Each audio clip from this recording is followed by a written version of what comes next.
আমার এই ভিডিওটা বেশ অনেক দিন আগের, প্রায় জুন মাসে। তখন আমি ব্যাঙ্গালোরে কিছুদিন ছিলাম এবং ওই সময় আমি ওই কয়দিন কি খাবার খেয়েছি সেটা নিয়েই মেইনলি এই ভিডিওটা।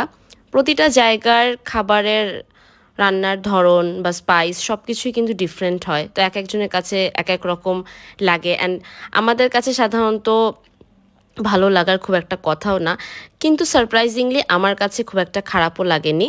তো ইউজুয়ালি সকালবেলা আমি যে এরিয়াতে ছিলাম ওখানে ব্রেকফাস্টের জন্য যে মেনু থাকতো সেখান থেকে আমি ট্রাই করতাম এক একদিন এক একটা খাওয়ার জন্য। তো এটা হচ্ছে মেনলি দোসা ছিল, এটা মশালা দোসা, ভিতরে অনেক আলু ছিল। এটা আমার কাছে বেশ ভালোই লেগেছে কারণ নরম নরম ছিল। এরপর হচ্ছে আমি আর আমার বড় বোন চা ব্রেকে একটা কেক আর চা খাই এবং এই কেকটার দাম মাত্র 5 রুপি ছিল। যাই হোক, দুপুরবেলা সাধারণত সিম্পল খাবারই খেতাম মাঝে মধ্যে।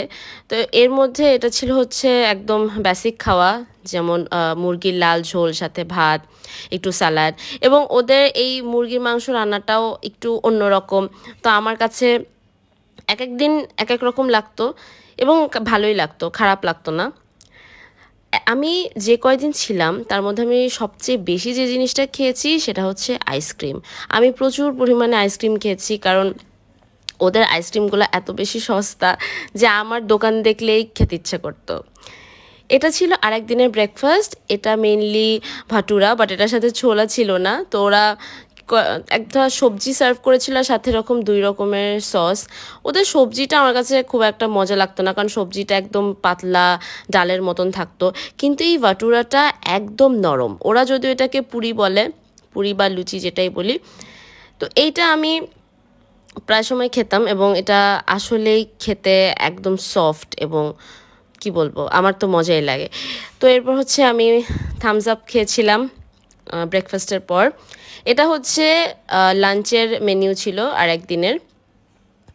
এটা ওদের ভেজ থালি। ওদের ভেজ থালিতে সাধারণত এরকম একদিন একটা সবজি থাকে, একটা ডাল থাকে আর ভাত থাকে, আর সাথে অবশ্যই পাঁপড়টা থাকে। কিন্তু যেহেতু আমি এরকম ভেজ খাবার খেতে পারি না, বাই দ্য ওয়ে এই যে এখানেও আমি আইসক্রিম খাচ্ছি, এটা হচ্ছে একটা বাটারস্কচ কোন ছিল, যথেষ্ট মজা। তো যাই হোক, যেটা বলছিলাম যে ওদের এই ভাতের সাথে পাঁপড়টা আমার খুব ভালো লাগে, আর হ্যাঁ সাথে একটা আলুর তরকারিও ছিল। আর আমি যেহেতু ভেজ খাবার একদমই খেতে পারি না, তাই আমার তো আসলে চিকেন লাগবেই। আমি আমার বাসায়ও নিরামিষ খাবার একদমই খাই না। তো এটার জন্য আমি আসলে ওদেরকে বলেছিলাম যে আমাকে চিকেনের কোনো একটা পদ দিতে। ওরা আমাকে যেটা দিয়েছিল প্রতিবারই সেটা হচ্ছে কিছুটা থাই ফ্রাইড চিকেনের মতন, কিন্তু সাথে হচ্ছে একটা গ্রেভির মতো থাকে এবং ওই চিকেনটার সাথে ওই গ্রেভিটা মিক্স করে ভাতের সাথে খেতে একদম অন্য রকম টেস্ট। তাই আমি মানে প্রতি বেলাই এই চিকেনটা নিতাম। এটা 5 পিস মনে হয় 140 রুপির মতন ছিল, আর এই ভেজ থালিটা থাকতো হচ্ছে 60 রুপির মতন। তো আমার কাছে যথেষ্ট অ্যাফোর্ডেবলি লেগেছে। অ্যান্ড এই যে চিকেনের টেক্সচারটা দেখো, যেটা আসলে অনেক বেশি মজা। তো এইটা ছিল হচ্ছে আমার খাওয়া দাওয়ার প্রথম পর্ব। আশা করি খুব সুন আমি দ্বিতীয় পর্বটা আপলোড করব। That's all.